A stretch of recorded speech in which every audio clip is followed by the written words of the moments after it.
So if you've seen my videos before, you probably know I'm not huge into Marvel movies or superhero movies in general, and that's really just because I see them as vacant, soulless, CGI-ridden cash grabs made for stupid people who like to stare at flashing lights. That said, there are a handful of comic book movies I hold near and dear. We have the usual suspects like the Sam Raimi's Spider-Man films, which are just excellent outside of even being superhero movies. But I think the genre's changed so much since those movies came out, it's not even part of the discussion anymore, mostly due to them having to have every superhero movie tie into some shared universe, like the MCU. So let's focus our narrative on films that fit within this shared universe structure, since that seems to be a requirement nowadays. And while the MCU overall is fairly disgusting to me, I do genuinely think the Guardians of the Galaxy movies shine brightly below the cloudy shit lake of atrocious Marvel and DC films. And as much as I'd love to keep talking about the slew of already existing films and TV shows, today I want to talk about one that doesn't exist yet, but I think could fit right in with the aforementioned good ones. And that comic is Hitman. Well, not that Hitman, this Hitman, this guy, here. Hitman is a DC comic created by Garth Ennis and John McCree, initially starting its run in 1996 and ending in 2001. Now I know at this point I'm just going to sound like an Ennis shill after all my boys TV show slander in my previous video, which I'll link at the top right, but Hitman is genuinely one of my favorite comics of all time. So VHSGuy, if you're shilling this guy, you must have some awesome superpowers or something, right? Give me that.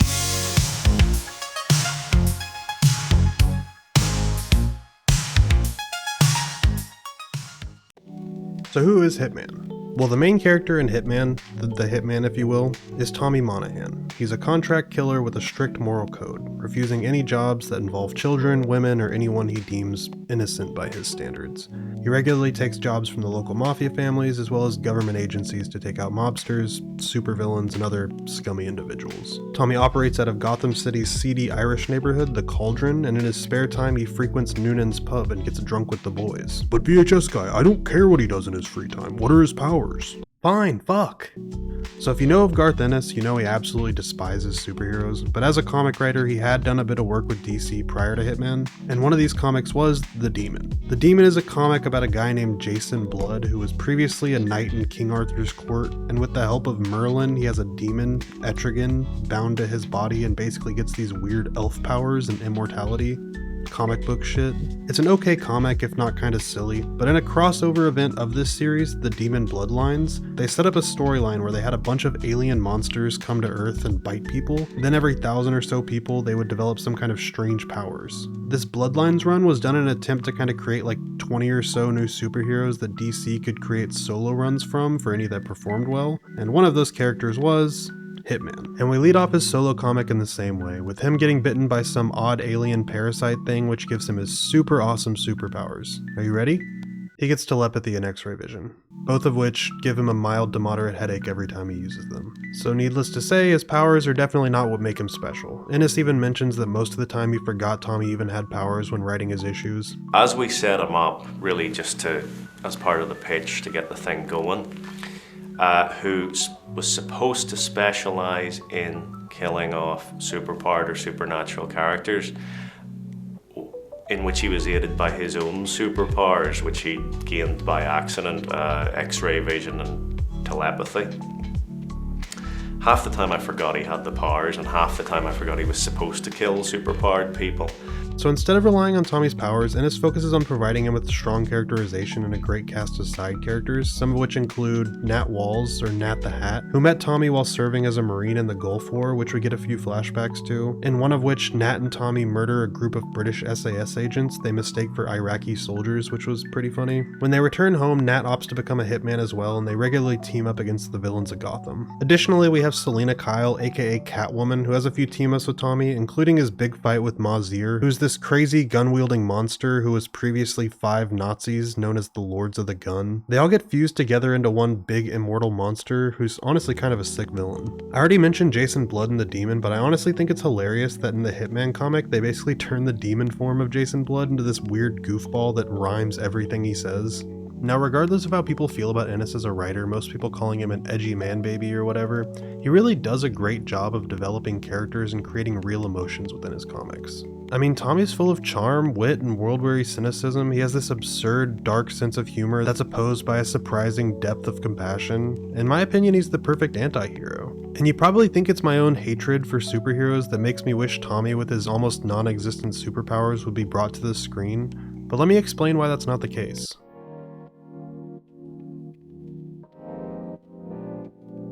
With the DCU getting pretty much a full reboot under James Gunn, they have a fresh start, and with a fresh start, there's a lot of opportunity to introduce new characters. And while James Gunn is working on his own version of Batman, there are just way too many villains in the underbelly of Gotham to get to them all within a couple Batman films. And what better way to introduce and play with these characters than setting a show there? And realistically, there aren't that many heroes set in Gotham that aren't part of the Bat family. And there's so many great Gotham villains to choose from that we haven't seen in years, and they're just gonna get left to the wayside unless they want to develop multiple shows there just for the Bat family, which comes with its own slew of problems because each of the Bat team come at a different point in Batman's career, which makes it quite difficult to utilize each of these heroes anyways. What if instead we use another character, one set on the streets of Gotham, a man of the people, and through his own show we can tell the smaller stories of Gotham, introduce villains they don't have time to utilize in the Batman films. We could show the impact on Gotham after the inevitable mass destruction of the city in the main Batman stories. Gotham is a massive city, and every time I see Gotham done well on screen, I always feel like I got shortchanged and wish I had more time to explore this insane city. Really, the only time I've truly seen the city explored is in the Batman Gotham games. I mean, we recently got the Penguin show, but Matt Reeves' version of Gotham is so grounded in realism, it really just feels like some alternate timeline New York, and it's kind of boring. And I have this feeling that James Gunn is going to bring the silliness and weirdness back to Gotham, and once he does, I don't want to wait 3 years to go back there.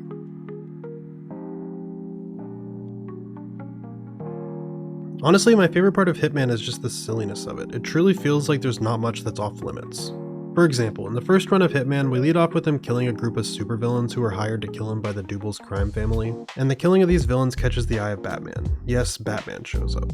But due to Batman's strict code of ethics, which are bumped up to a 15 here to make him come off as a self-righteous asshole, he feels he has to stop Tommy, who's been hired to sneak into Arkham and kill the Joker. Tommy has a bit of a struggle making it into Arkham because Mazier snuck into Arkham as well and disguised himself as the Joker to kill Tommy. But finally, Tommy gets to take his shot at the Joker, and when he does, obviously Batman steps in and saves him. We then finally get a bit of a showdown between Tommy and Batman, but Mazier's causing too much havoc and they have to team up to stop him. But once the villain's taken care of, Batman's moral compass kicks back into full effect and he has to let Tommy know he still has to take him down, regardless of him only killing bad people.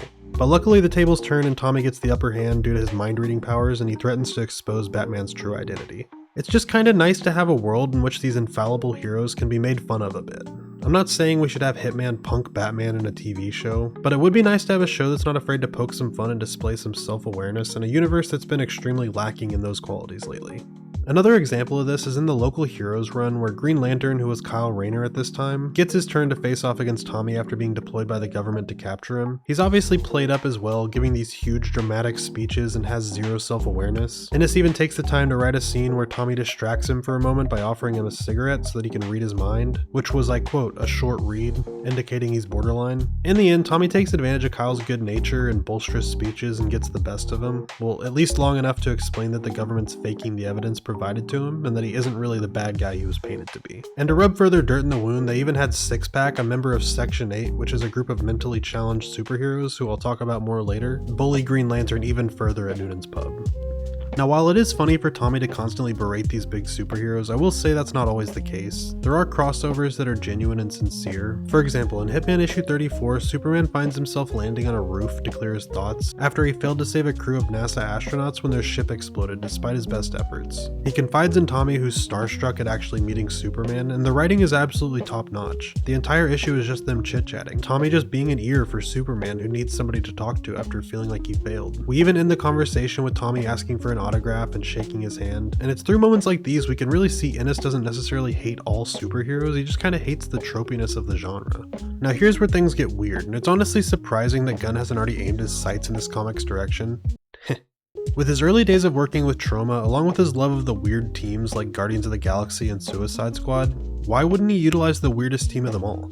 Section 8. So what is Section 8?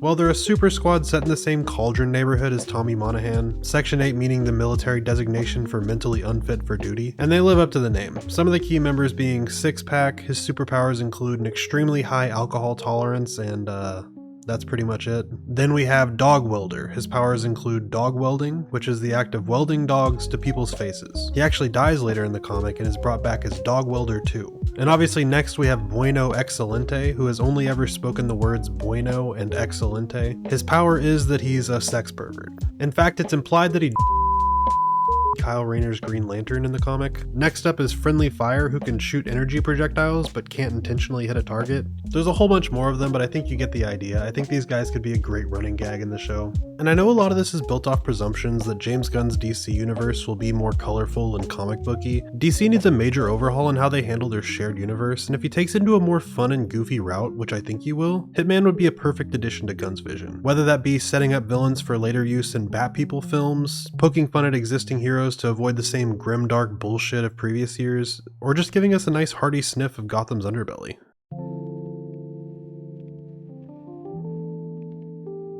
So I've seen these types of videos before and it feels like everybody has to give their 2 cents on how they would do it, so I guess here's my version of that. So obviously I think a Hitman show is the way to go, since I think spending an extended amount of time in Gotham is a key selling point here, but how would they make that work? Well, I honestly see a Hitman show as more of an episodic thing. He is a Hitman obviously, there's a ton of people to kill.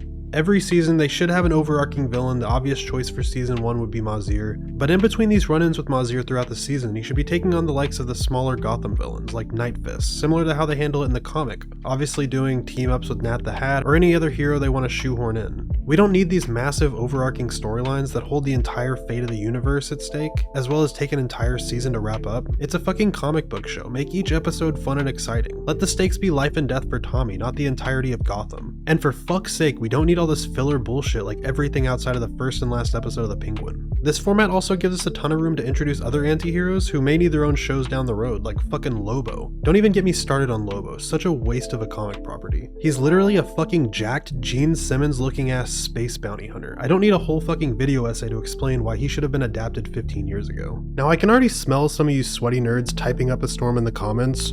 But VHSGuy, we already have Peacemaker. He made fun of the Justice League. You could use him to introduce all of these characters. I already fucking thought about that, dude. So to be fair, you're kinda right, but I'd say his ties are firmly to the Suicide Squad, and I think the character is like set in Washington, the complete opposite side of the map from Gotham. It's just an entirely different vibe and a different set of characters. And yes, I agree the comedy self-aware aspect is being met with Peacemaker, but I think this tone overall is going to be a lot more present in James Gunn's DC, so I don't understand why both couldn't exist. I'd recommend checking out Hitman as a comic even if you aren't a huge fan of Garth Ennis, because it really is excellent, and as much as I've mentioned this comic being wacky and goofy, it really does have a lot of heart. And you know what, I'm gonna let the creator speak for himself here. It was really the story of Tommy and his friends who were all also hitmen who drank in this one little bar in a dark corner of Gotham City. It was funny in a very dark way. It wasn't, I don't think it ever got goofy, although it got bloody weird. I think what sustained it was people's affection for the characters, who were all very well realized by John McCrea. Doesn't a show about a bunch of hitmen just chilling in a pub getting drunk killing bad guys sound like a fun time? Anyways, that's really all I got. Send this to James Gunn or something. Peace.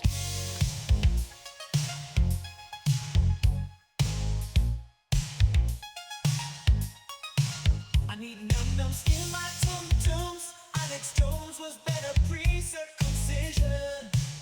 I said, give me my...